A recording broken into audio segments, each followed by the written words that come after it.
The Floor Academy podcast is sponsored by Trelama, the trade labor marketplace, where businesses can find skilled trade labor, such as flooring installers, and where flooring installers and other skilled tradespeople can find permanent or project work.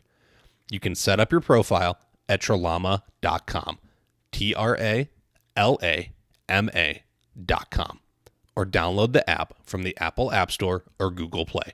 And remember, Trelama is always free for skilled tradespeople. Welcome to the Floor Academy podcast. I'm your host, Kyle Hadeen, owner of Illustrious Hardwoods in Mesa, Arizona. Our mission is to get you from playing contractor to running a successful and profitable business that supports your dreams. We're here to talk with flooring professionals from all over the country about the issues that matter to you. I want to encourage you to learn while you earn. Don't forget to check out our website and merch at flooracademypod.com or to become a patron over at patreon.com/flooracademy. Even $5 a month goes a long way to help this content to continue to be published. There's also links in the show notes. This week's guest is Shannon Vogel. Shannon owns and operates Reach Social, a social media advertising company specializing in organic content. Growing up, her family owned a flooring store and what would now be considered a design center. But she wanted to be a writer and then a psychologist. Eventually, the flooring world pulled her back in, and those writing and psychology skills came in handy. Listen in as she breaks down why we need to be using social media and a very easy plan to produce a month's worth of content in a flash.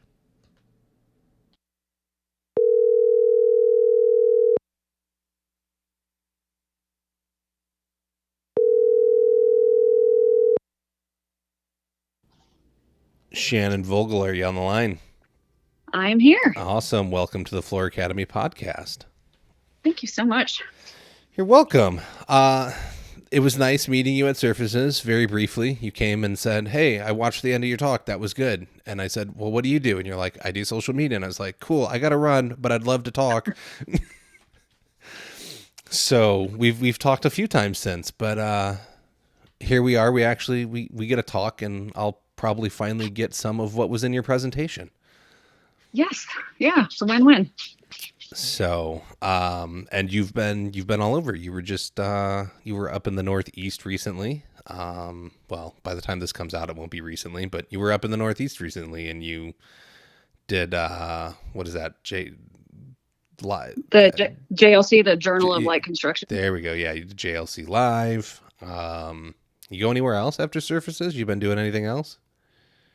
I feel like I've been a little bit everywhere.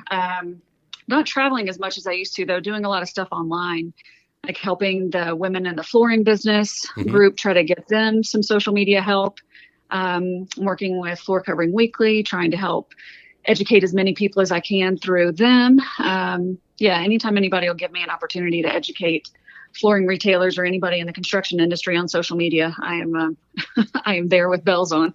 Excellent. Love it. Okay. So before we even get into all that, which we've missed a step here, and that's my fault. I haven't recorded in like a month, so I'm out of practice here. Who are you? What do you do? Why do you do it? What's the background? Great. So I have an interesting background. I'll try to give you the short version.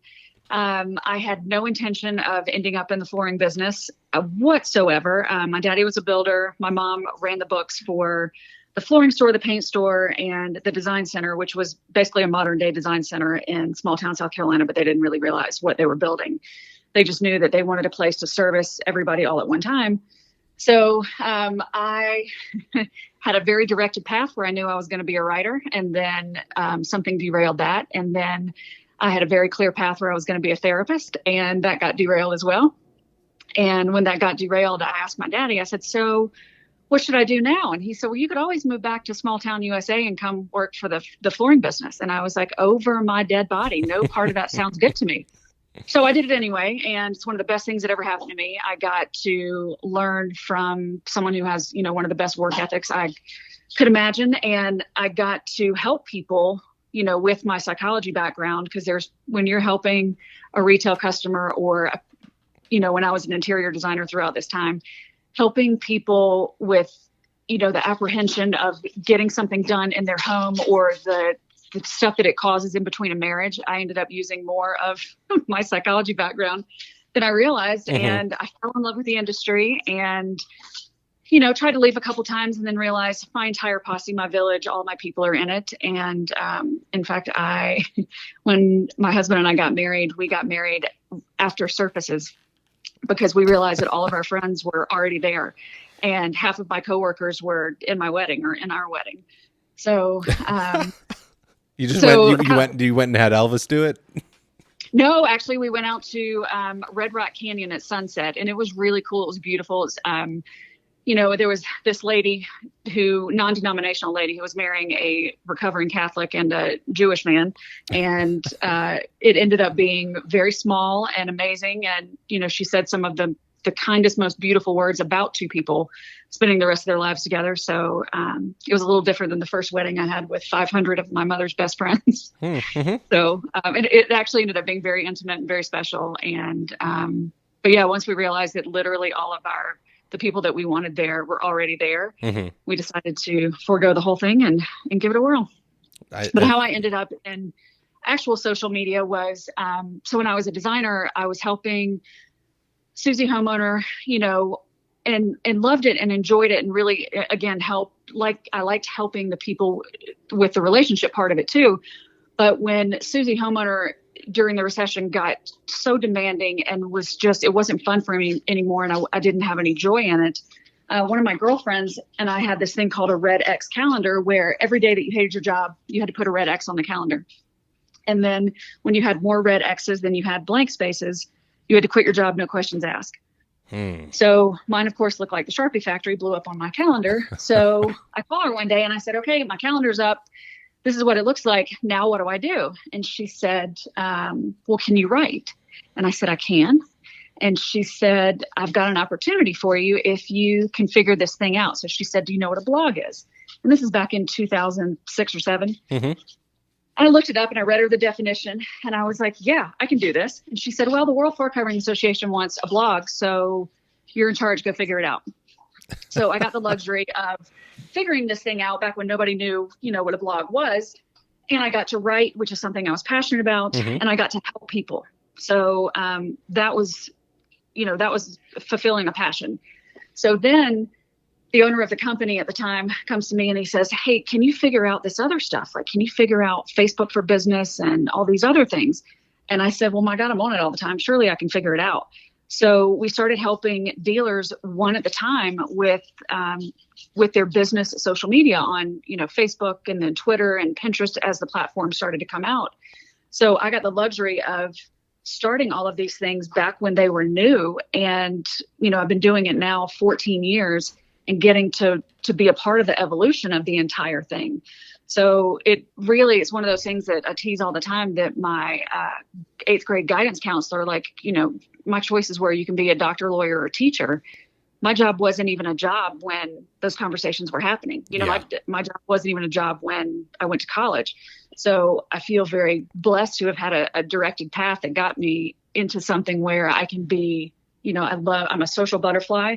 I love to write. I love to help people, and doing what I do for social media helps me do all of those things. Mm-hmm. So I was with a digital marketing company for 14 years. And then when they got bought out, we parted ways amicably, and I started my own business in January, still doing the exact same thing, which is helping flooring dealers tell their story online. So my job is to create graphics and content to tell their story on these social media platforms, because most of the dealers know that they need it, but they didn't grow up with it. They don't like it. They're not on it, but they know they need it. Mm-hmm. So my job is to help tell their story on these platforms and get, their brand awareness out there and get the educational information out there in front of their customers, so that when it's time to make a buying decision, they can, the customer can properly choose somebody based on who they have a connection with. So that's kind of my story and how I got here. Okay, there's a lot of things to unpack in that. First, you were able to take a skill set from elsewhere, right? You had this writing skill set, it didn't work out. You had the psychology skill set that you weren't really using, and you found a way to apply it elsewhere. And it seems to me that you talk to a lot of people that are brought up in a flooring family, and man, you just can't escape it no matter how hard you try it. It somehow seems to drag everybody back in. So I don't know if that's good or bad for you. It appears to be good. It's helped you build something. Then there's the fact that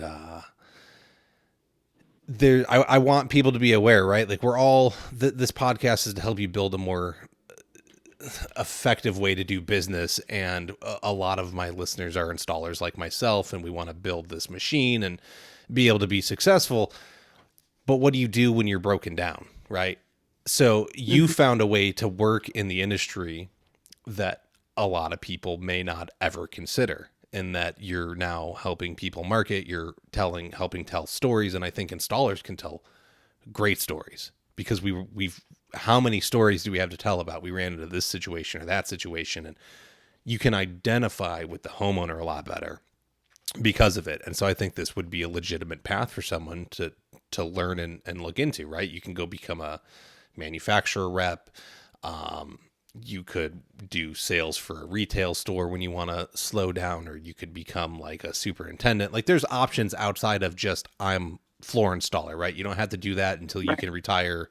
There's other paths, but this is a very unique one. But I think it's something that installers could potentially be good at, because if they can find a way to convey the message, then you're going to help a business succeed, and you have how many messages to tell.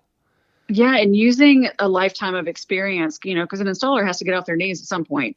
And all of those years and years of education, I would love to see YouTube channels and things like that to help the next generation and to educate. And there's a lot of great opportunities there. Mm-hmm. And the other thing I love about the opportunity for installers with social media is I did an analysis over 10 years of the most popular content across social media sites and what people, what homeowners responded to. And, surprise, no surprise, everyone's having a baby. Everybody loves, believe it or not, the generic holiday post, because it's something that they can mindlessly just click and like and feel good and, get some brain endorphins and move on. Mm-hmm. But the most popular thing is before and afters. So if you think about it, and we'll get on a little bit of a rant here. If you think about who your customer is, and I call her, with no disrespect to anybody or any gender, but I call her Susie Homeowner just for consistency's sake. Mm-hmm. So if Susie Homeowner doesn't get new floors, but say every 7 years or so, women don't like to do things that they aren't good at. Women don't like to show up unprepared, and they don't like to show up uneducated. They also don't like for anybody to see that their home, which is their domain, where they raise their kids, where they, cook dinner, all whatever it is that they do to make a home. Nobody wants to see, that your home's not amazing, because it's a representation of who you are and how you run your life, right? Yes. So if, for example, if I have a builder white bathroom that has a white tub, white shower, white sink, white everything, and doesn't have a whole lot of personality, and someone post a picture, a before and after picture of a builder white bathroom that has now been transformed into a personal spa retreat, all I need as Susie Homeowner, because I am your target demographic. I'm 45 years old. I can afford new floors, and I care about my home. So if I see that you can take a builder white bathroom and turn it into my personal spa retreat, that's all I need to choose you, because social media is all about, a connection. And not to get off on another rant, but something I feel very strongly about educating people on social media is that it is not an online billboard. It is not, your number one sales tool. And you are not going to sign up for Facebook where there are billions of people on it. You're not going to be instantly famous and instantly rich. That's not how this thing works. But It does give you the opportunity to create conversations that turn into relationships that, hopefully then turn into referrals.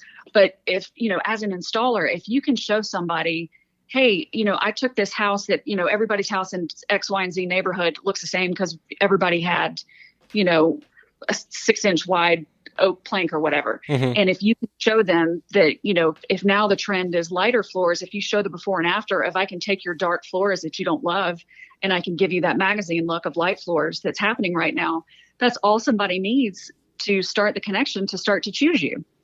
So installers really have a great opportunity to visually tell a story of what they can do with their craft. Yes. And you're there doing it all day, every day. You know the problems that you're going to find in those homes, in that neighborhood. It's, for me personally, like I've built my business through community groups on Facebook, and living in Phoenix where there's, 4.5 million people, and there's probably, I don't know, at least 2.5 million of them probably have buying power. They're going to be over the age of 18 and have some kind of money to be able to throw at it. There's a bigger pool for me to use. I get that. But I have found that from the beginning, like me putting up a picture and some, befores and afters, and here's the pretty thing I made. Here's where it started. Here's a little story about the problems I encountered, right? Because they had cats, and they're all rescue cats, and they're just disgusting, and they peed all over the place, and they ruined the carpet, and now we have luxury vinyl plank that these cats can pee all over and probably not be maintained, but at the end of the day, it's easier to clean up, so maybe it gets treated better. But there's this story that someone can identify with, right? Whether it's a cat or a dog and it's peeing all over and ruining the carpet, and they want a better solution, or, somebody wanted the luxuriousness of wood and how it added the warmth to their family, or like to their home, and it really brightened up the space, right? Like you're able to tell these stories that people can connect with instead of just pictures. And that's what I hate, is I see so many people, like I can look at the other ads that people are paying to promote through Facebook, or I can see the other stuff that people put up, and it's here's this picture of something I did. Call me. Well, yeah. So you're the expert, but you tell me why that doesn't work and telling a story works. This is a great example, because you have to tell somebody what they're looking at. Otherwise, you have no idea what's going on in their mind. And I was just telling somebody this yesterday. We were talking about if you posted a beautiful room scene, and somebody, might be in the market for floors, but they need a little inspiration or a little boost, shopping for lamps. Like if you've ever done anything to your house where you say you're repainting your front door and you go right around the neighborhood, all you see are front doors, like whatever you've got your mind on. So if someone, a flooring store were to post just a picture of a beautiful room scene and not say anything, then that woman that sees it, that might want floors and might be a good candidate, is only going to see that lamp. So you've got to tell them what you want them to look at, and you've got to tell that story. And the example that you just gave was absolutely perfect. Because the thing that you want to do is you want to say, I understand where you are and what your issue is, and I can be the solution. So if you show a picture of, a before and after with cats and on carpet, we can all do the math on what that is. And then you show a product on the other side. If you don't tell that story and say, the reason we're telling you this is because we have a solution for you, that if you have cats that are peeing on your carpet, then you might want to consider an LVP because of XYZ. Like, these are the reasons. You have to tell people what to look at and what you want them to see. Otherwise, who knows where they're going to take it and run with it. And I love the other thing you just said about when people post, call me. You don't tell women what to do. If you tell a woman what to do, that's going to turn me off and make me run the other way. If you, like, for example, if my husband told me, you can have anything you want at the mall, but you can't have any red shoes. Guess what? I'm coming home with a truckload of red shoes. So women are smart. Like, you don't have to tell them what to do. If you will focus on providing a solution to a common problem that people have, and then very gently say, that you would love the opportunity to have a conversation about this or something, but you don't have to tell people what to do. Mm-hmm. And if you think about the mindset that someone is in when they're on social media, it might keep you from doing something like posting, call me. And here's why. So if you think about somebody like me, again, 45 years old, I can afford new floors and I love my home. When I have a long day at work and I've done everything I need to do in my home, I fed the dogs, and it's now my me time, right? Got on the couch. I got my feet on the coffee table. I got an iPad in one hand. I got a glass of wine in the other hand. I am scrolling through to see who went out to dinner, who had a baby, and who ate a grilled cheese sandwich.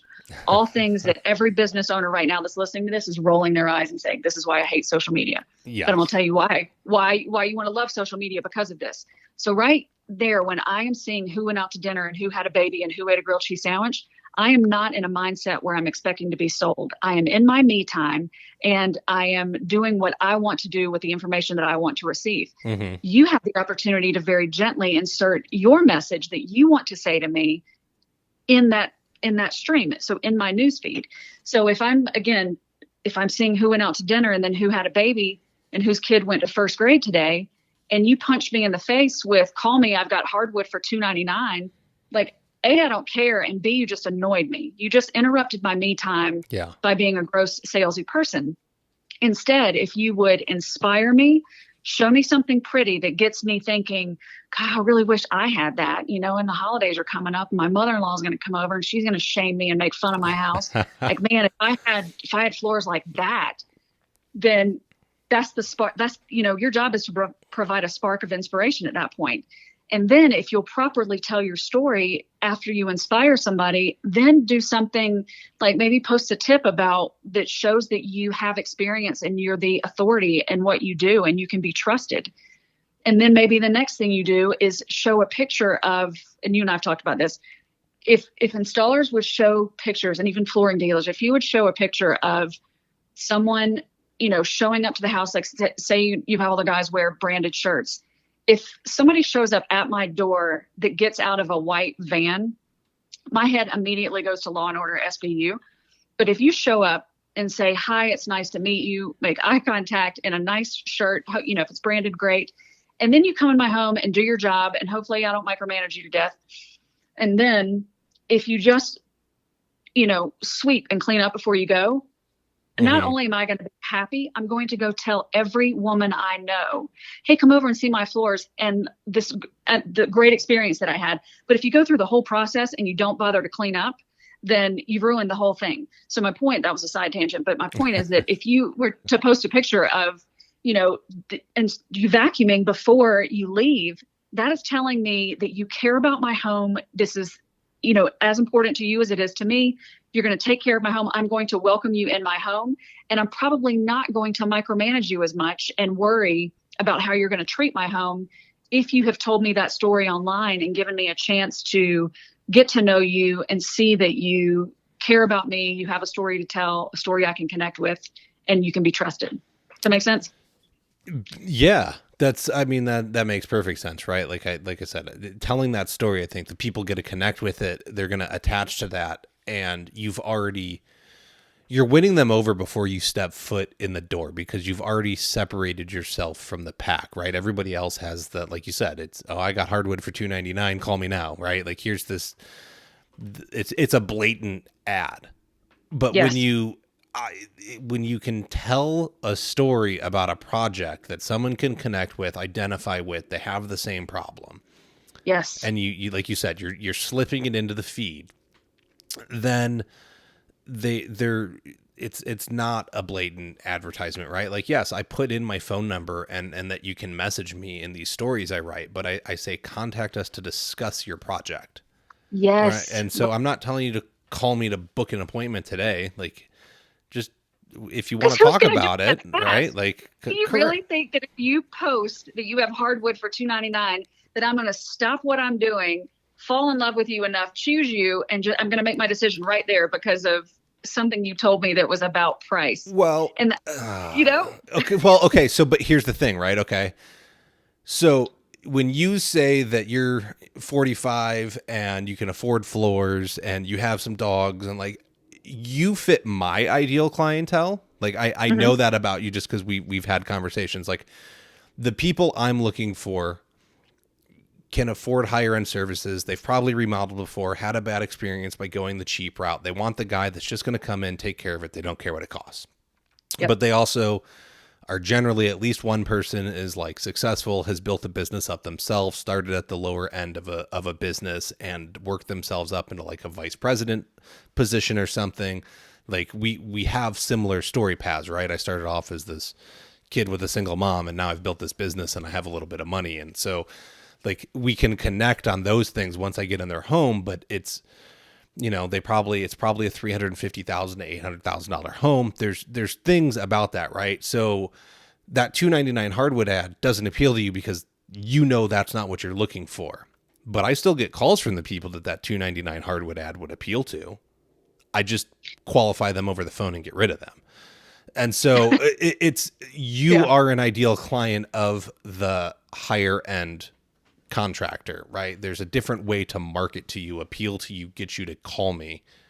And I think that's it. Go back, listen to an episode I just did with Paul Lucia, and we talk about getting and identifying your target market and how to achieve that. But like, Shannon represents this higher end homeowner that wants it done right. And it, the average guy might be $1 square foot floating floor Craigslist guy, and she's going to be willing to pay $2.50 or $3 a square foot and not think twice about it. Like, she just wants it done right, her house clean. And so when you can tell that story and show that, you can, you just better able to market and connect with those people. So going back into that, does it have to be all business all the time, right? Like, do I have to constantly post these pictures of these jobs? And do I have to constantly tell these stories behind the projects that I'm doing? And do I have to, talk about new products that are coming out? Like, what other content am I trying to slip in there so that you're paying attention to my feed and interacting with it more? Of social media. Think about the definition of social. People fundamentally want to connect with other people. Like, that's why we're here. That's what we're wired for. So if you are shouting, or even if you're doing it right, if you're talking about product all the time or talking about work all the time, that's great. Like, I can have some kind of connection with you and I might trust you a little bit. But if you really want to do a great job, then talk about the culture of your company. Show me your dog. Show me, your kids, show me you as a human and humanize your brand. And if if people can get to know you as a human, it's a lot easier for someone to choose you when they feel like they know you. And who doesn't like to know either the business owner or the person that's going to be doing the work? Or, I tell people all the time, if you want to post something outside the box on social media, ask all of your employees the same 3 questions and post each week or each month, a highlighted employee, and ask them, like, why do you work at XYZ flooring store? How long have you been in the business? So 2, pretty standard professional things. But then number 3, ask everybody, like, what's your favorite snack at 3 a.m? Because if I find out that you also like to take crushed up Oreos and put that over Moose Tracks ice cream with a squirt of balsamic vinegar or something odd like that, then I'm instantly going to go, oh my God, you're my people. You get me. You understand me. I'm now more comfortable to choose you. So I love that you brought that up, because people get so far away from the point of this thing. And if you go back to thinking about Susie homeowner with her feet up on the coffee table, scrolling on the iPad with a glass of wine, like, it's all about connection and seeing what's happening socially. So if you are all business all the time, then, you're probably not going to spark that great of a connection.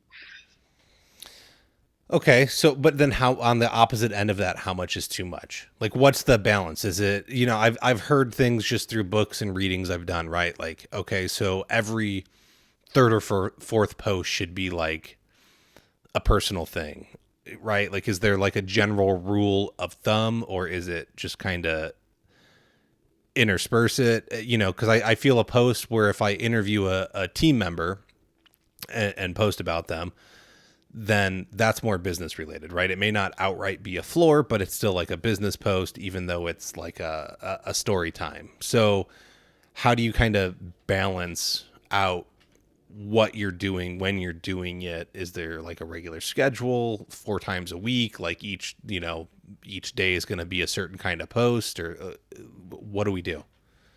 So I tell everybody to start with the idea or the goal of trying to do 3 posts a week. If you can't do 3 posts a week, I would rather you do 1 really well than do more and, not do them well. But ideally, if you can post 3 times a week, that's a good balance, because you can catch people on, Monday, Wednesday, Friday, or Tuesday, Thursday, Saturday. But then let the data do the talking. So do the best you can and try to do 3 a week. If you don't, it's okay. If you do 2 one week and 3 the next, that's fine. but look at your insights. Look at the back end of, Facebook, or if you use any kind of scheduling software, run a report to look to see what people like and what they don't like and how often they're responding to you posting. So if you, for example, get wired up and you think you have so much to say that you want to post every single day, I'm going to tell you right now, nobody wants to hear from a flooring store, a flooring installer, or anybody in the flooring business every single day. Nobody does. So don't put that kind of pressure on yourself to have to come up with that much content. So again, if you try to do 3 times a week, look and see how your audience is responding to that. And if you get fired up and you want to try 4, do 4 for a while, and then watch and see if you start losing fans or if you start losing engagement, and let the data tell you what is best for your community.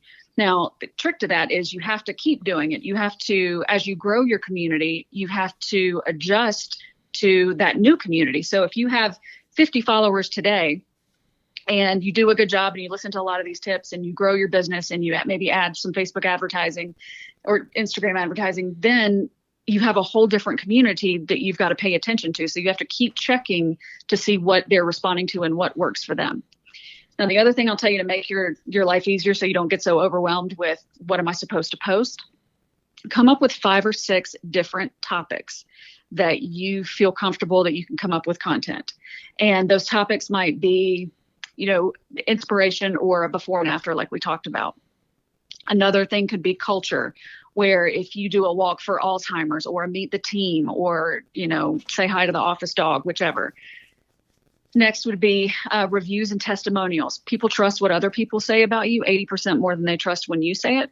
So if you can get somebody to do, anything from, if you get a handwritten thank you note, scan that and talk about how grateful you are when people share their experience. You don't ever want to be, nobody likes braggy. So no, look at me, look how great I am. Try to reframe it as, we're so grateful that our customer took the time to share their experience so that you can see what it's like to work with us as well. If you can get them to do that in a short 20-second video format, I call that social media currency, because all somebody needs to hear is, oh my gosh, so-and-so had a great experience, therefore I'm going to have a great experience.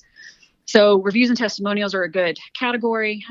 Anything that's trending that you can, I've never met a woman that doesn't want free, helpful advice about her home. So if you can talk about what's hot and what's trending, that makes you in the know and more of an authority for what you do. And then don't forget to ask questions, because this is social and we are trying to have conversations and create engagement. So ask people simple questions that I call them one brain cell questions. You don't want to ask anything that's too hard that makes them feel like they're going to be judged. But if you can ask them, what's your favorite type of flooring? Or do you prefer kitchen A or kitchen B? That shows that you care about their opinion, whether you actually do or not, or whether you're going to do anything with that or not. It makes them feel like you care about, their opinion. Now, if you're smart and you ask these questions strategically and you find out, for example, you get a lot of feedback that nobody likes, such and such a width plank anymore. The people in your area really want a different width of plank or whatever, or even species. Then use that information and then turn it into an educational post. The other thing I like to tell people that don't like social media is if you ask your staff, or if you know yourself, like Kyle, think about the questions that you get asked over and over, or the dumb things that the homeowners say that you're like, how could you possibly not know that? Try to take that energy and redirect it and say, okay, if one person didn't know that, chances are there's a lot of other people that don't know that. So let me take that and turn that into an educational post. And then that's going to, again, make you trustworthy and more of an authority. So if you'll take those 5 or 6 topics and plan to tell your story by mixing those things up, then that's going to give you a good balance of, talking about product and inspiring and educating and all the things that you want to do for a good social media strategy. It'll also keep you from staring at your computer screen on whatever day you decided that you are going to do your social media content. It'll keep you from staring at the screen going, I had no idea what I want to talk about today. Yeah. So, and on that note, if you will use scheduling software, like I use one called Loomly. There's some others out there. You probably have heard of Hootsuite or Sprout Social, some of those. I like those because you can manage everything all in one place. So, for example, if you go to do a post and you're on 3 or 4 different platforms, you enter the information in, and then it lets you, you want to shorten it for Twitter, or you want to make it more, the language more B2B for LinkedIn.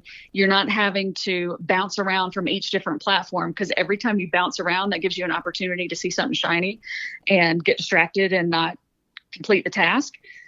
But when you do that and you get to the end of it, you can look at your calendar for the past month and say, okay, I've covered topic 1, 2, 3, 4. Now I can do topic 5 or 6. And when you can look at it holistically, it makes it a lot easier to come up with your content and feel confident that you're on track with telling a thorough story. And it also lets you manage all of your notifications in one place, which is great. Man, you just explained a full-time job. I love it. I think all this is very important. You broke it down. You made it very simple. Don't get me wrong.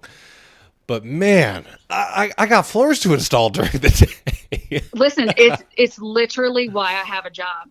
Every flooring owner out there that I'm gonna say 3 out of 500 want to do it themselves. They don't have the time. Like, y'all have got to be running your business. You've got things to worry about. Like, you've got employees to manage.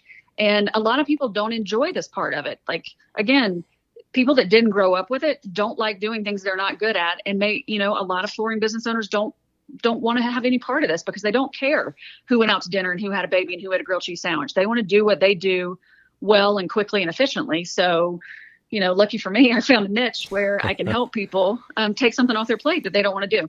Yeah. Well, and go ahead. Changes all the time. Like, who wants to keep up with it changing all the time? I guess when you're in it and it's changing, it's not as bad, right? But if you're doing it sporadically, it's going to be a lot tougher. But I joke, and it really is a full-time job. I get that's why you have a job, and I think that's super cool. But it's what you described, the system you laid out, right? Coming up with these 5 or 6 topics and being able to use a scheduling software to put it together. Look, if you can find a couple hours on Monday every week, you can plan out all the content the first Monday, and then you can work on posting it the second Monday and the third, you can break it up into littler sections, especially since you're being able to schedule it. If you can come up with all of the, helpful tip posts and get them all scheduled for the month, that first Monday night or whatever, you're done. It's good to go, right? And then it just keeps putting them out over and over. It does it automatically until you got to come back next month and start over. And so there's ways to make it easier on yourself, right? Like you said, you're going to start, if you put yourself in front of the screen and you start trying to type something out, it's not going to come. You're just going to sit there and get mad. You're going to get distracted by the notification that just dinged on the platform, and you're going to click on that, and then you're going to go down the rabbit hole, and then you're going to open up YouTube, and you're going to turn on some music or watch a video, and then you're going to spend 2 hours there, and you're going to say, I don't have any time anymore. Yeah, then you can say social media doesn't work. But it did work. It did exactly what it was supposed to do. Okay, so we're scheduling all these posts. We're making them. You pointed out that the audiences are going to be different, right? So it's funny in that, Facebook has been around, 20 something years now, almost, probably.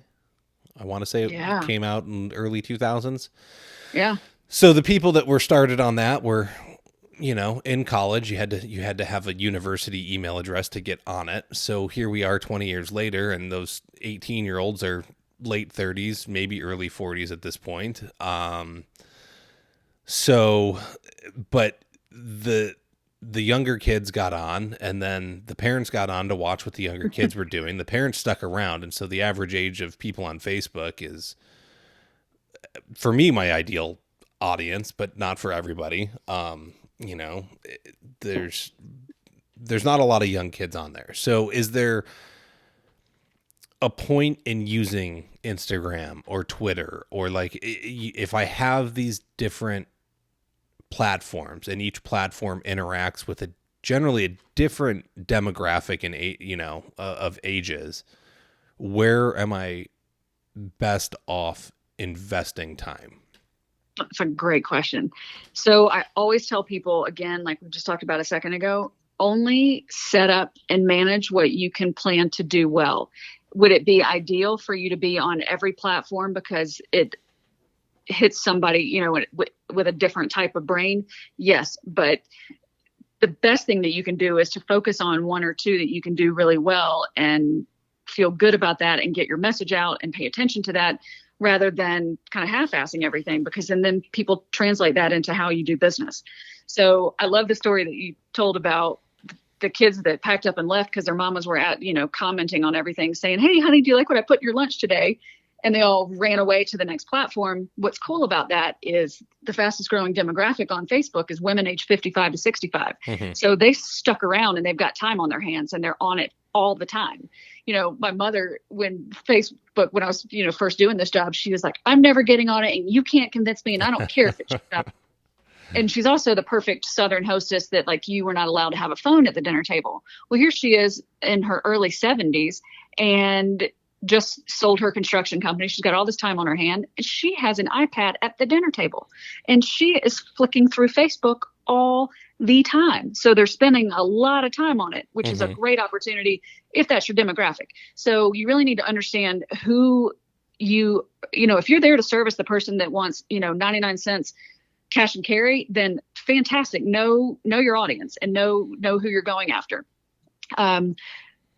So Facebook, for example, Facebook and Instagram, the ages are around 25 to 34, which I think is a sweet spot for everybody. And I also think that, you need to be on Facebook because if you're not, it's kind of like, are you really even in business if you don't have a Facebook presence? Because people are going to check out your website to learn what they can. But if you have, if you don't have an interactive website that just has kind of your marketing brochure, people are going to want to go learn more about you. So they're going to go to social media and chances are they're going to check Facebook and Instagram first. Mm-hmm. But then again, if you have a B2B business, you need to be on LinkedIn. And I'll go ahead and skip ahead because I get this question at least once a week now.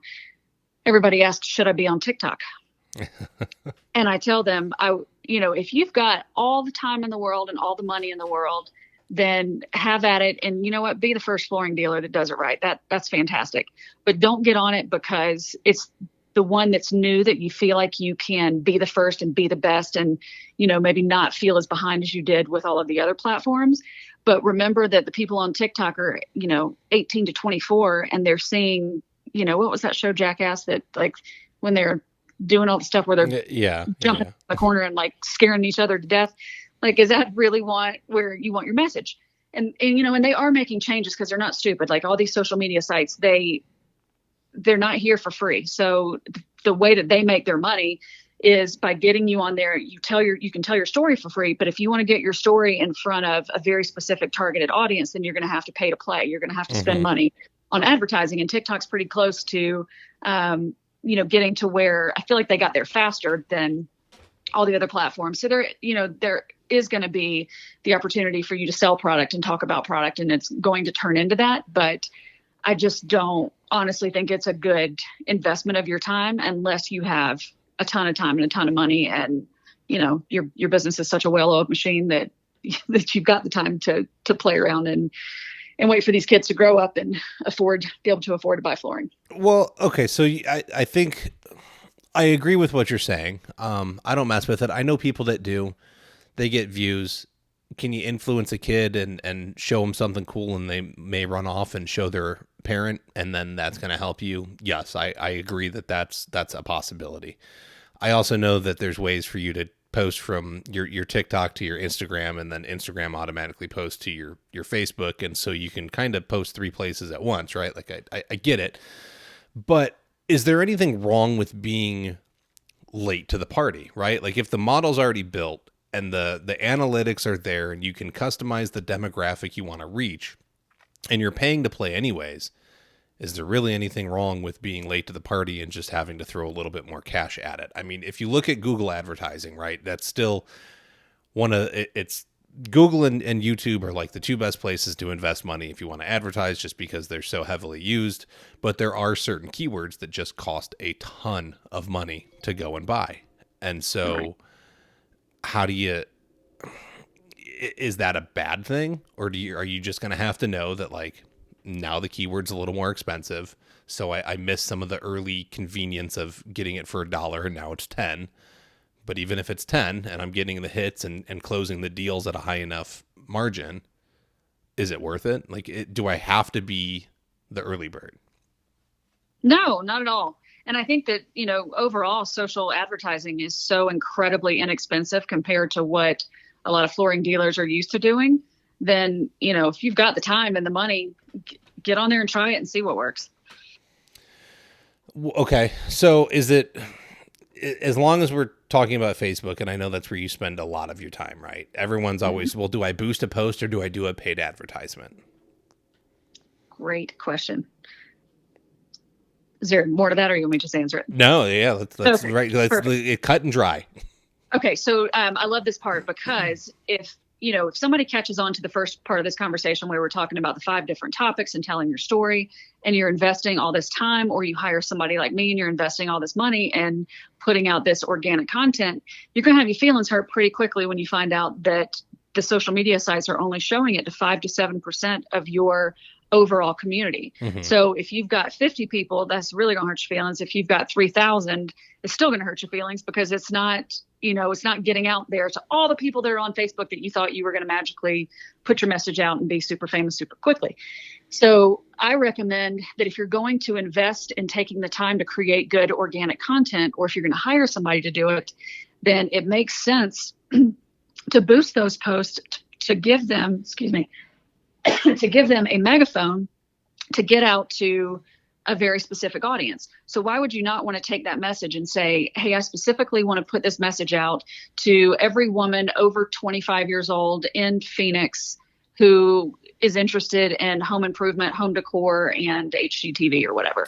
Why would you not want to put that message at, directly out in front of them?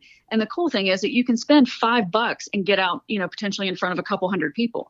And then when you see, oh, if I spent $5, I wonder what I could get for 10.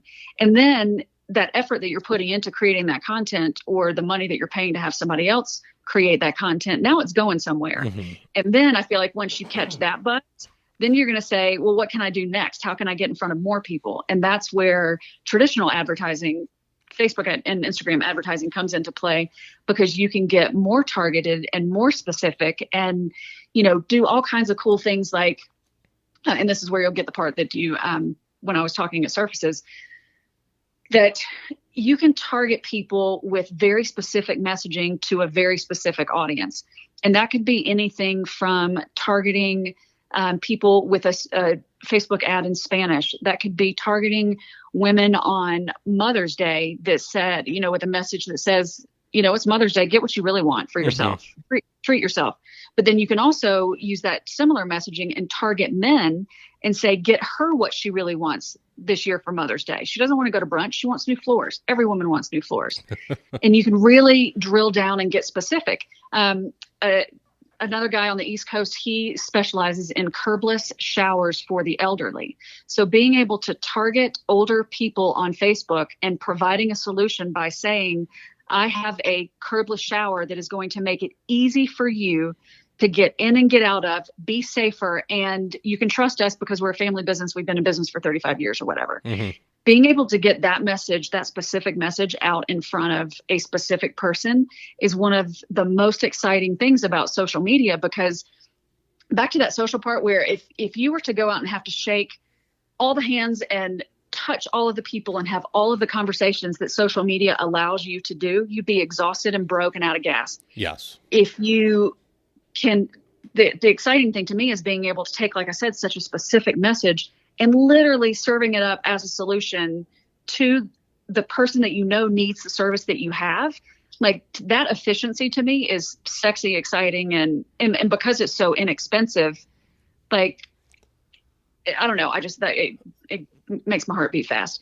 And the other thing I love about it is it's 2021. Like, things have changed and people like to receive their information differently. Mm-hmm. So, for example, I'm the kind of person that I watch Hulu so that I don't have to watch TV commercials. I have Sirius so that I don't have to listen to commercials. I don't want, in 2021, my time is very valuable, and I the information that I choose to let in, I don't want interruption advertising. I don't want you to interrupt my favorite song with a commercial telling me you've got hardwood for $2.99. I don't want you interrupting my favorite TV show, with an ad. I want you to tell me that you can help me with the problem that I have and make it easy for me to choose you, like you, and trust you. So that in a nutshell is why I'm so obsessed with social media and why I love it so much. Well, and I think the picking of the target demographic options for boosting a post and doing just a paid advertisement so you can be one of every 3 posts on Facebook, which at this point is obnoxious now that I know that it's 1 in 3 as I scroll through my phone and I'm just like 1, 2, here's the ad, 1, 2, here's the ad. Yeah. Oh my gosh, it's so bad. But sorry if I just ruined Facebook for you folks. I do apologize, but that's how it works. So you can target a specific zip code. And okay, yes, you used to be able to do that with direct mail, right? Like I could go and buy a zip code or a neighborhood or something like that. I could send out my flyer, but now I can target a specific zip code, and then I can target within that the specific person I'm looking for, right? I can only hit the women of the house, and I can hit the ones that are 40 plus. You're able to put that money so specifically where you want it once you identify who you want to work with. And folks, if you're not keeping track of like who you work for and you don't have a good recollection of like most of my clients kind of fit this pattern, you got a problem. Okay. You probably generally work for the same type of person over and over and over again. And if you're not, start finding all the people you like working for, as Paul Lucia said in his episode, and go ask them who their friends are and do their friends need some floors, because they probably hang out with people that are like them and they're going to be nice too. So you can start building out your demographic that way. And I get it, when you start, like, you're going to take anything and you're going to be hungry and whatnot, but who ideally do you want to work for? Once you know and you can start targeting that specifically, that's really powerful. And that'll help you be able to build your business stronger, because you're going to reach the people that you want to reach and that already want to work with you because they fit this archetype that you've built out. And the other cool thing is, if you have everything from, 59 cent ceramic tile up to, $100 a foot natural stone, you get to take an individual different message and serve that message up to different people. So if you want to serve up your 59 cent, pallet sales to somebody that is interested in, guys, girls, whoever, that are interested in DIY, or that, are interested in, you can target people that have interest that mean that they like things that are inexpensive or a deal or, whichever it is. I love that you can, within your business, run different ads targeting all kinds of different people with all kinds of different product and all kinds of different solutions. And you can have those running at the same time. And then you get the data. You get to look in the dashboard and say, hey, this one's working, this one's not working, and learn from that information, and then use that information, as a power tool. Oh, well, okay. So now, using information. So as you were talking, this is what struck me. Does hashtagging matter? And especially, like, if we're going to talk about Facebook, does hashtagging on Facebook really matter, or is that going to matter more on like Twitter and Instagram? I love that you asked this, because this is one of my favorite soapboxes.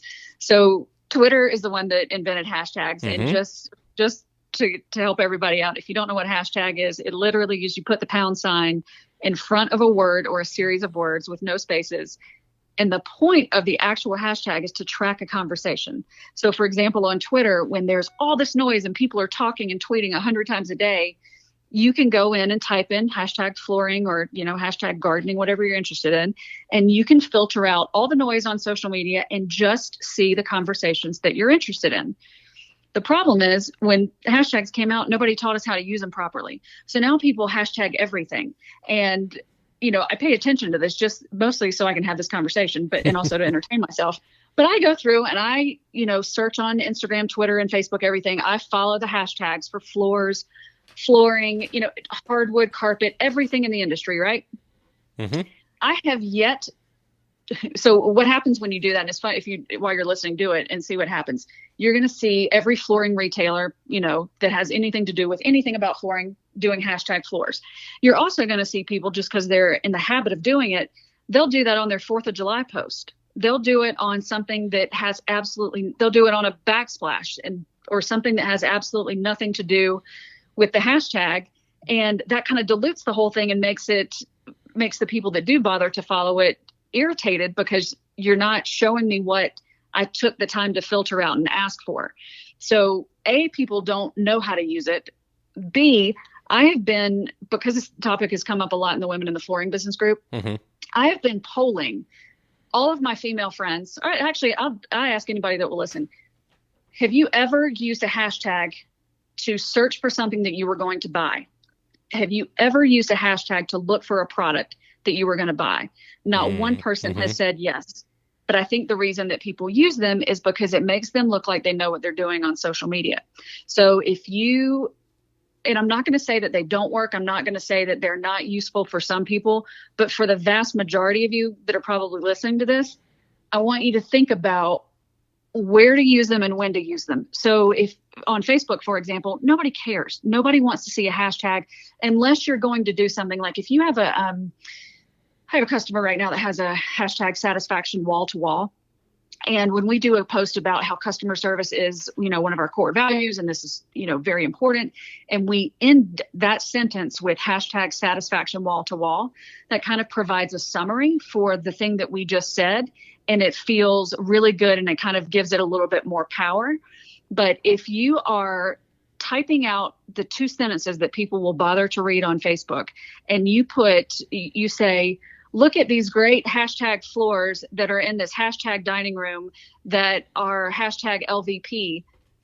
People on Facebook want to see full sentences. They don't want to be interrupted with an @ mention or a £, which is why I encourage you, if you're going to push your content from TikTok to Instagram to Facebook, or just from Instagram to Facebook, please be mindful of it's a completely different audience.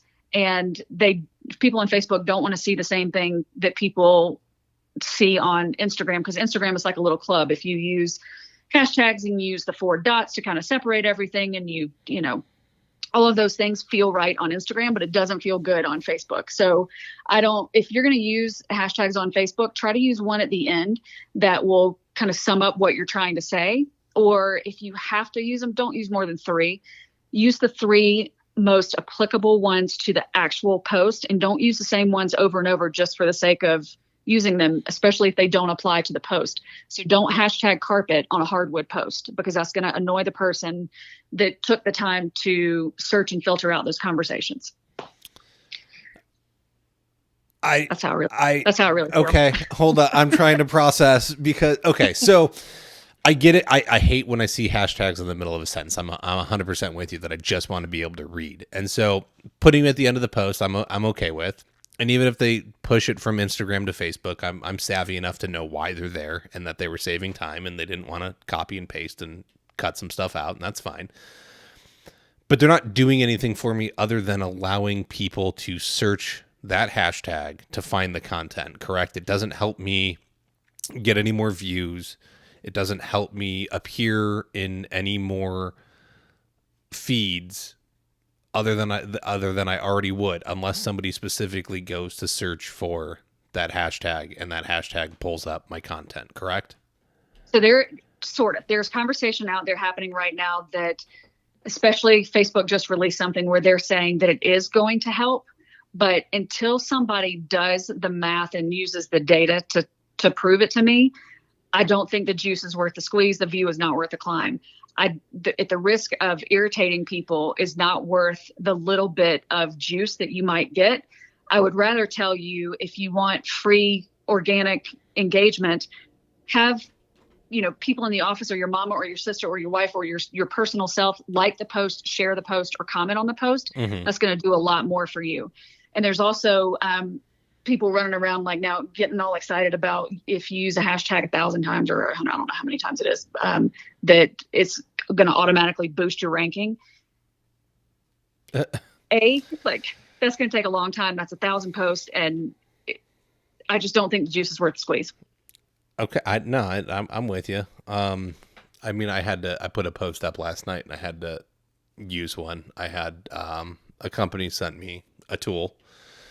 And so they asked for a review at the end when I was done using it. And so I'm happy to do that.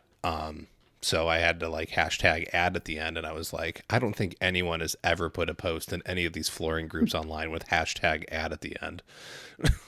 Yeah. But per FTC rules now, like, right, we gotta play the game here. I was just going to say, are you doing that for disclosure? Exactly. Now, something else I will add to that is there are a handful of manufacturers that will give you the rights to use their images if you tag them or use their hashtag.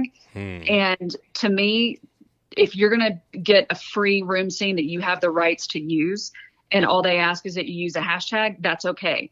But if they don't require it, then just remember, if you hashtag the manufacturer's name, then you're telling the user who makes the product. And then if you go to the trouble of telling them what the name and the style is, you're just giving that person the ability to go shop it somewhere else. You're just telling them all the answers. I'd rather you show them something pretty and inspiring and say, hey, what is this product? And start a conversation that maybe turns into a relationship, that maybe turns into a sale. So I say all that to say that if the manufacturer requires that you use it, by all means, follow the rules and do that. But, I'd rather you tag your post with your location on Instagram than blow up too many hashtags. Okay. But, I would love for somebody to call me. I will give you my cell phone number. I would love for somebody to call me and say, I've done the math and I use all 30 of my hashtags and you're wrong. I would love for somebody to tell me that works for them. If you can show me how, right, let's recreate it. That's the whole point of all this stuff, right? Like you have methods that work for you and so do other businesses. And this is how you have a system in place that, that if somebody gives you X amount of dollars, you can probably generate, X amount of dollars back out for them, right? We can calculate the ROI. So if you can find a way that someone can present the data to you that there's a ROI on using hashtags, then sure, let's do it. Happy for you. And I'll tell you too, that if you are if your target audience is in the A&D community, then there is something you can do with hashtags. It's a little bit more on the listening front. Go look at either your top 10 customers or the 10 customers in the A&D community that you want. Go look at their post, go see what hashtags they use. And if they use hashtags that make sense for you to use in your post, you might possibly be able to stretch that idea to assume that if they use those hashtags, they also search for those and follow those hashtags. So maybe your post is going to get in their feed a little faster. But I mean, I'm already tired just from saying that, much less all the stuff I just told you to do a half hour ago, Yeah. Okay. Well, I'm going to make this easy then. So is there something I didn't ask you? And is there something that I didn't ask you that we need to know about, but in the vein of the topics we've been talking about? Because I understand that we could talk social media for like another 8 weeks and still probably not cover everything. But within the vein of where we've been working, is there a question I didn't ask you that I should have asked you that the audience needs to have info on? No, and I really appreciate how thoughtful your questions were, because they are in complete alignment with what my training clients ask, or what, I do in presentations. Like, you hit on all of the topics of the things that people ask the most. The one thing that I do like to do is to make sure to give you a couple things to keep you out of trouble. And to keep you out of trouble, one of the most important things is, if you got inspired by the idea to put out inspiring images, go to your manufacturers and ask them for images that you have the rights to use. Don't go to Google and steal an image, because if you go find an image, right click, save as, and use it as your own, there's bots on the back end of the internet. They're going to know that you did that, and you're going to get a letter in the mail that could sue you anywhere from $50 to $50,000 because you didn't have the rights to use that image. So I do like to tell people to keep yourself out of trouble. Don't steal images. Don't be salesy. If it doesn't feel good, don't do it. Those are kind of my top 3 things to keep you out of trouble and keep you in good alignment. But, so those are, I think you covered everything that most people want to know. Love it. All right. Now, big question. How do people reach you? How do they find you? What's the name of your business? How, if they want to use you and they have more questions, what do they do? So my name is Shannon Vogel, Vogel, and you can find me on any and every social site. And I encourage you, if you want to friend me personally, I'm happy to friend you even if I don't know you, just to make you more comfortable. My company name is Reach Social, and my website is reachsocial.media, not .com, but reachsocial.media. And my cell phone is 303-883-2110. You can call me, text me, tweet me, whatever you need, and I will do my very best to help you and educate you and help represent your business online. Awesome. All right. I think that sums it up. We have a good starting place. We can start putting some content out there to build our brands and get awareness out there without outright saying, call me for a floor, because that's not going to work. So stop doing that. Yeah. And I appreciate your time, your insights, your expertise, and I look forward to talking with you more in the future. Thank you so much for the opportunity to educate as many people as I can, because, like I said, I feel very passionate about this. And if I can help one person overcome an objection about social media and use it to tell their story for their business, it fills my heart, my soul. So thank you very much. You're welcome. My pleasure.